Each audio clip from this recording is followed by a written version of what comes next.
warm welcome to our audience. My name is Devika Chibbar Mehta, and I am the host of this talk show, Artificial Intelligence Journalism Dialogue, #AIJD, where we interact with personalities who have worked around artificial intelligence, journalism, and mass communication.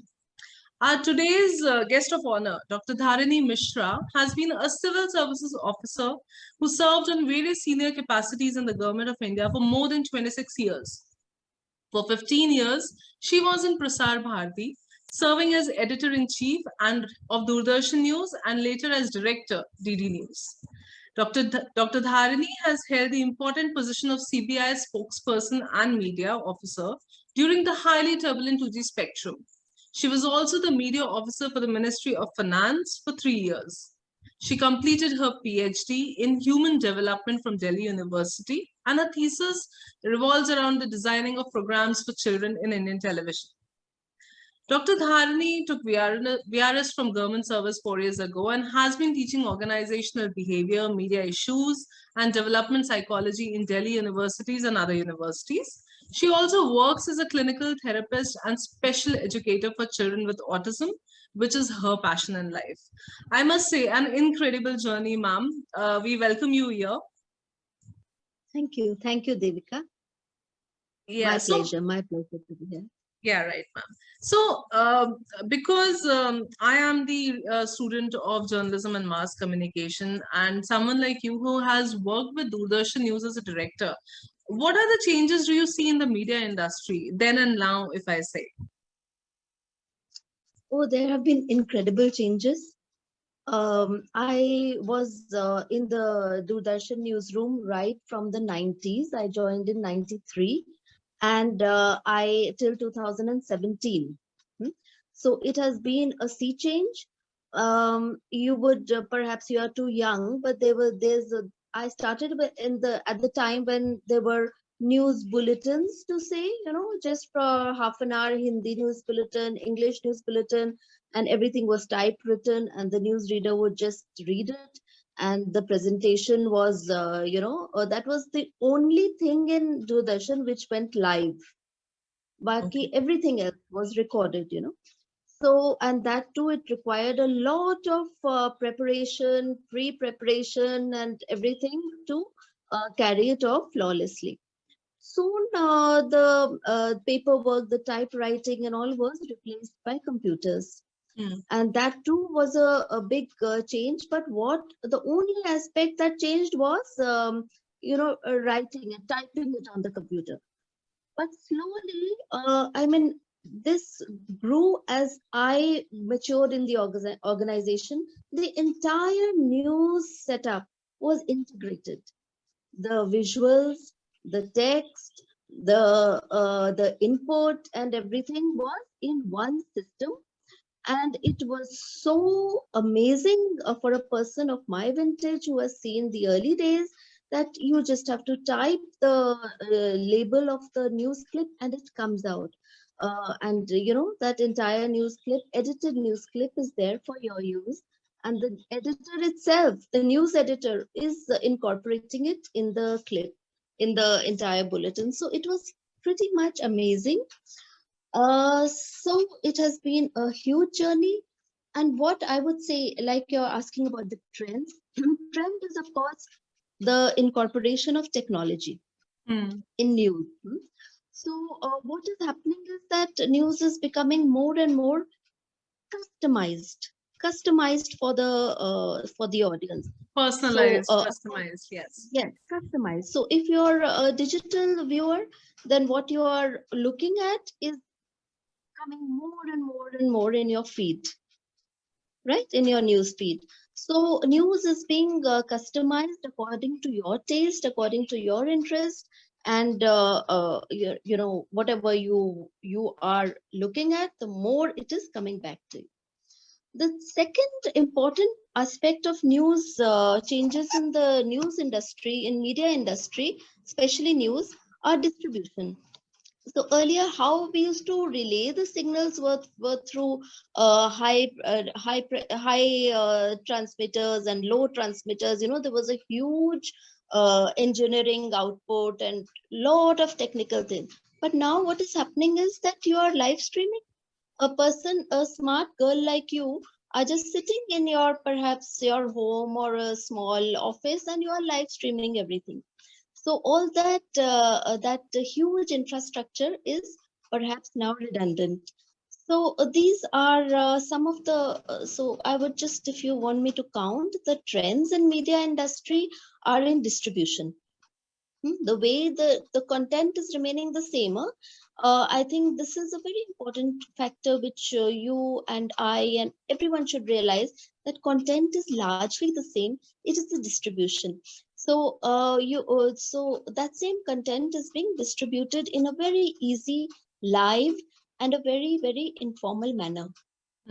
And secondly, you have customization of news, right? Yes. And new ways of presenting. You have text, you have 3G, you have animation, whatever. Another trend which is there is participation of the audience, which was not at all there. We used to get letters, चिट्ठियां आती थी, फलाने फलाने एक महीने पहले आपका news bulletin में ये गलती थी, or whatever. So Actually, now, sorry to interrupt you, but I think I worked with Yovani for a while when I was in college, and I used to read those letters. People sending letters, 6 6 महीने पहले letters भेजे हुए हैं. So we used to, yes, and now it's like abrupt. It's there. The yeah. communication So is so now, easy. so now the participation is much more from the viewer's side, which was absolutely zero. It was, that old model of sender and receiver. Being a journalism student, you would have, but nowadays that sender is not there. It's and nor is the receiver. The receiver becomes the sender's center. It's an interplay now. So I think these are the main trends in the media industry. Distribution, firstly, then new ways of presenting, live streaming. Live streaming is revolutionary. You must have seen, even now you see those large OB vans and all. Those are for high class transmission, but for news purposes, people do it with their mobile phones now. Yes. Everything is via mobile phones. So it has absolutely changed the way people are looking at news. Another aspect of news is globalization. You're getting inputs from all over. So if there is a conflict zone like there is in the world of today, uh, you can't block the other side. You can't just say, this is our propaganda or this is our side, because somehow or the other inputs are also coming in. So this was not there earlier. The media was pretty much sanitized, very formal. Now it has become informal, it has become chaotic, more participative, and so much more easier. But mind you, the content has remained the same. We are not able to generate more content as an industry. Okay. Okay. I wanted to. So, in your article for Global Media Education Council, where you talked about media literacy, you mentioned media must now drive technological innovations and digital rules to its advantage, and not just helplessly watch and follow the explosion and therein try to fit in.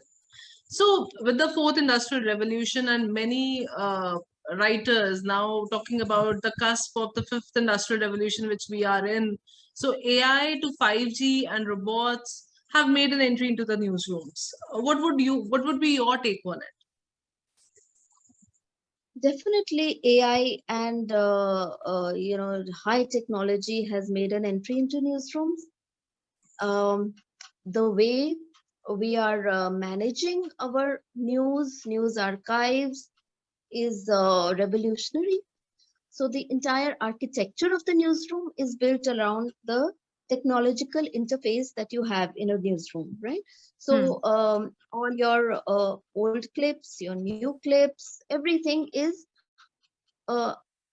designed, is labeled, and it is to an extent largely automated. Now, what I meant when I said that that technology is driving media. See, media and technology have always been inextricable, because they what is media? I mean, what we mean by media is that print media, broadcast media, digital media. So there is definitely an incorporation of technology in everything. There is an incorporation of technology, otherwise how do you reach the masses? But earlier what was happening is that you have a kind of content, you have someone who is singing and dancing and all, and that is coming on the radio, but you have limited technology, no? So you have something on the radio, and you wonder, okay, oh, I wish there was a technology where I could see this lady singing. So the content was so much, and you were in need of technology, right?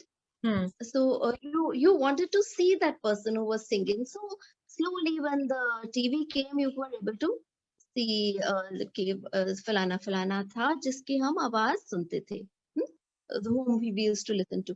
But what happens is that now the technological platforms are ready, but our media content is just trying to fit it in. There is no we are not driving, the media industry is not driving technology. We do not have a felt need for Twitter or something, except for giving the breaking news, which is perhaps given by any citizen.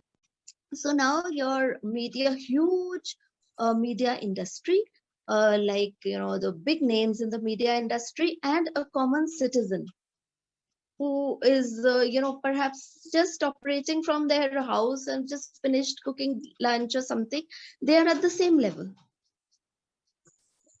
right? Earlier we used to look at TV, we had to wait for some breaking news. Now you can give the breaking news. If there is God forbid, if there's some fire or some accident outside the house, you will be the first one to put it on Twitter, not the huge media empire. Right. So this is what I meant when I said that it is technology which is driving the media industry, and as such the industry has limited content to offer, and we are trying to fit into the spaces created for us by platforms, technological platforms.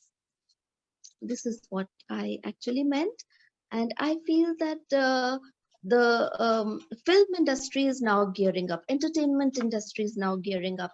They have changed the way they come up on OTT platforms, but news has not. News has still to work out how they can maximize their presence on social media, on new media, on digital media. All right. So regarding the same, the last statement you mentioned. So for example, Jagran New Media, they have come up, they are still working on this application based, this new project where they're trying to utilize the old archives, the data basically, and utilize it to add up to the new content basically. So the production process is getting affected now. Distribution and news gathering, we have talked about how automation, how probably different applications are helping in the process of news gathering and distribution. But when we talk about the production in the newsroom, as you said, that we need to generate more content, more personalized content for the users, for the audience basically. So here there are two jargons which I often come across, the automated journalism and artificial intelligence journalism. Now I and many people often get confused between these two terms. So of course automation is just something which is command prompt, which is repetitive, which is based on machine work basically. But artificial intelligence, when we talk about, so is this something which can help in building the content which you are speaking about? Well, perhaps it's an entirely new area. And I think media has to explore the immense possibilities that AI has to offer. Absolutely. As in the gaming industry, There is a very fine interplay between AI and content. So similarly, you can the news industry can also explore and incorporate AI not only for retrieving archival material, but for generating content. And see, what does AI do? It gives you a lot of possibilities. What is AI? What AI is something which offers you from a limited content. It is giving you many possibilities. Okay, this could happen. This could. It's doing your decision making for you. Yeah, it is doing your predicting for you. So AI can perhaps be used, but with a very mature editorial stance on predicting what next. For, let us say, for a country like I mean, I wouldn't like to take names, but let's say for any developing country, if this is your news scenario, this is your demography, this is the state of democracy, these are your past results, election results. So what next? It can generate news in a way that, okay, this is perhaps going to happen next, that you're doing this falana falana now in your next, almost like an IMF forecast. It can be. So yeah. Yeah, so So basically we are fake yet to news is there. explore. And, yes, so Yeah, you have algorithm all your based. data. Yeah, you have all your data. It's now getting labeled. It is now getting organized. So the next step, in my view, is this: that the forecasting. This is what's going to happen next. All right. Okay. And about the elections, and there is so much more. There's fake news. There's, I mean, I think then the Jagan New Media has this wing called Vishwas.org, which works on the basis of algorithms and help in curbing fake news. Quint also does the same thing in the form of webproof. So I think, yes, editorial policies can probably play a major role here. How they can manage AI into a better manner, right? Right. But the AI has to be there has to be a good integration of technological technical people, and newsmakers. Newsmakers, in the sense, the editors and all that. Now, what is happening is that they are working in silos. The technical people are at one end, editorial are at another end, and there is very little interplay in day-to-day matters. So perhaps that will increase with the increased role of technology. So we need to bridge that gap that between the probably the IT team in the newsrooms and the editorial teams in the newsroom. We need to bridge that gap probably and develop something new, something original. Um, Also, there was one statement which I read in your paper: the proper balance between formal and informal approaches to organizing information in the new media environment is not yet clear.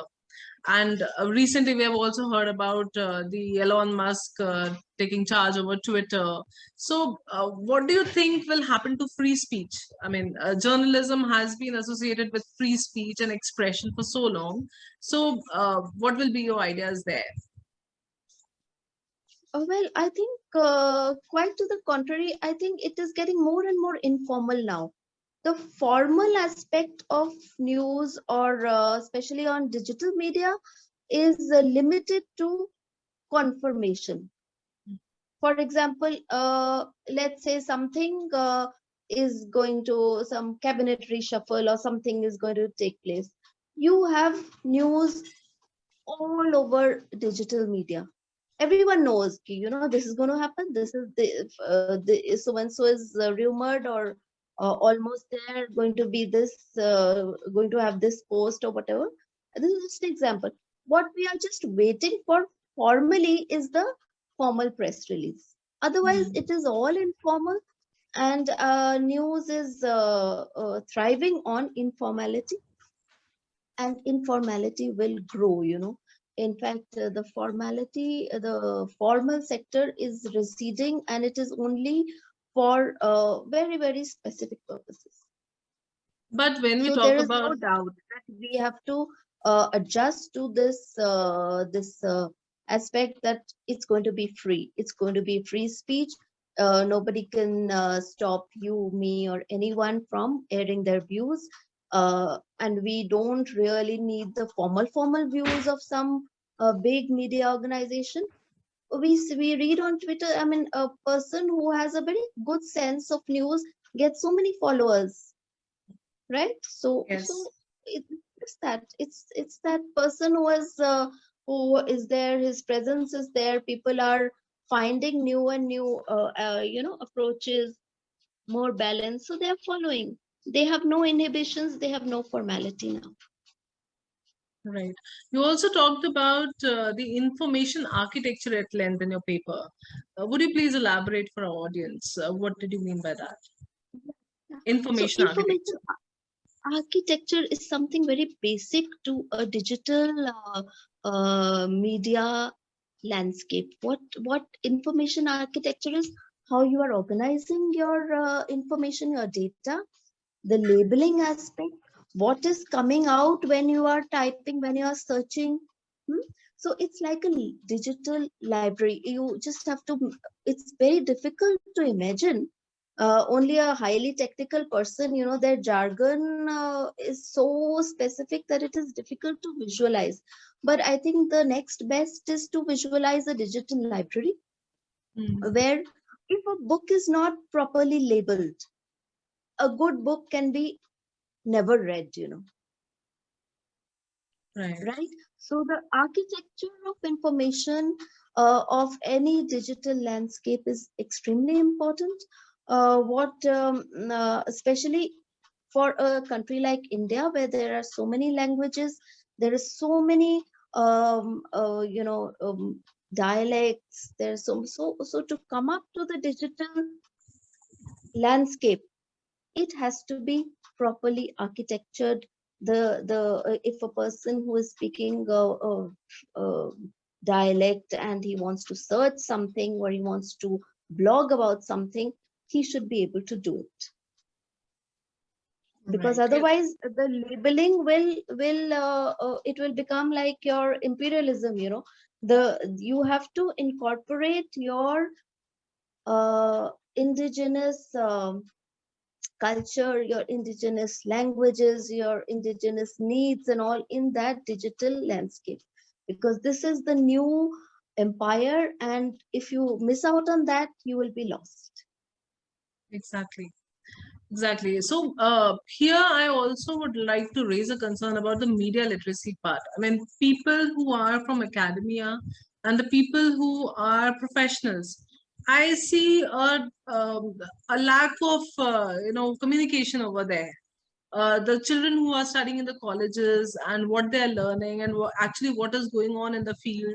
So not many universities and colleges are covering that segment. So media literacy, when we speak about, what would be your suggestions there for the upcoming generation or for the academia or for the professionals? Yes, definitely. I mean, it came as a surprise to me also. I mean, I think for anybody who walks into a newsroom studio, or you walk into a film shooting or a TV shoot, you say, my God, there's so many wires, so many cameras, and all this was actually staged, whereas it was looking so fresh and, happening informal. So, yes, I think teaching is very important, especially at the early stages. Also taking them to the production sites, it has to be done. Otherwise, people will get a very wrong perspective in their minds, But I think media will uh, that magic of media will be slightly diminished, because what happens is that when you see a film, you don't really understand that, okay, this is a camera shot. you know.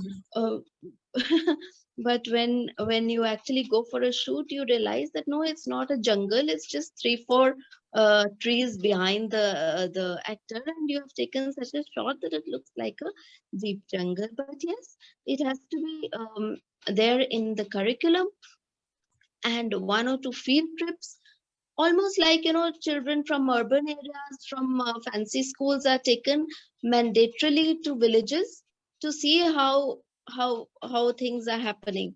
So how people are working and enjoying and thriving. So similarly, it has to be a part of school curriculum when the children come of a understanding age in senior school or something. Very true, very true.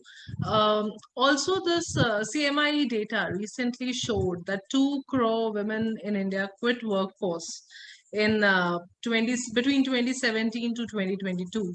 So, being a woman, you have already worked in the area for so many long years, and I have worked also in the area for some years. So, when this data shows up, what suggestions would you have for the women workforce in journalism and mass communication? How should they strive to grow forward?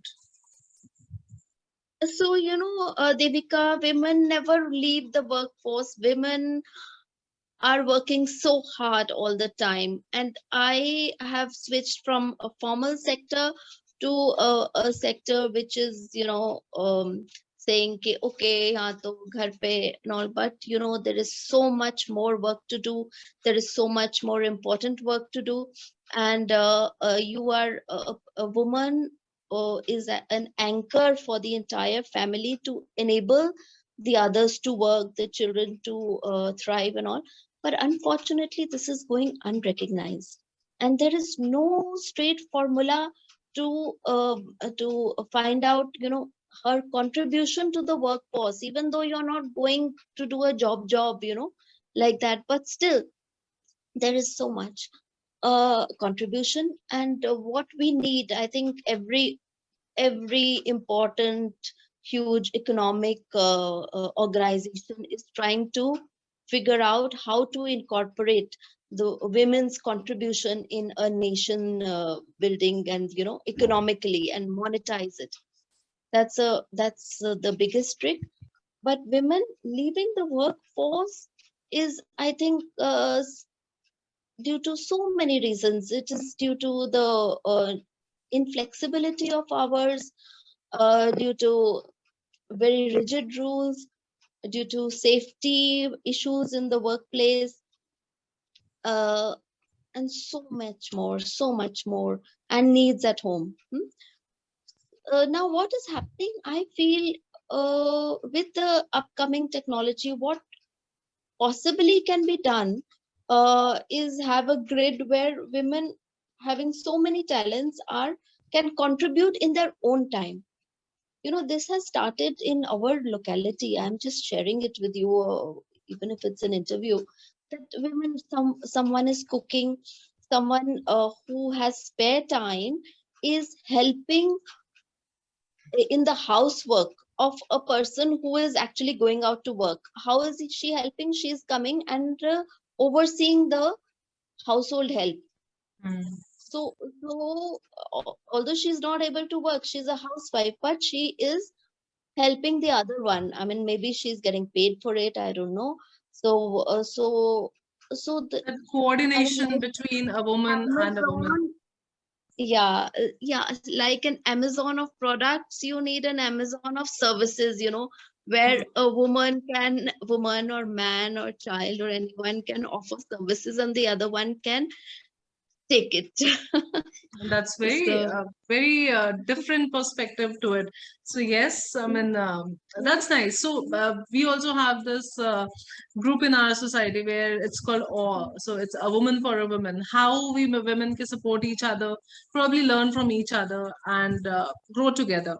So that's the only way possible, I guess. And Anyways, this was such an amazing discussion and very insightful conversation regarding media and about the women workforce and so many other interesting observations which you had over the years. So I would really like to thank you once again, Dr. Dharini, for giving us time and sharing this amazing conversation with us. Thank you, Devika. It was a pleasure indeed. Thank you. Thank you so much, ma'am. And for our audiences, we will be back soon with another important personality related to this field. Till then,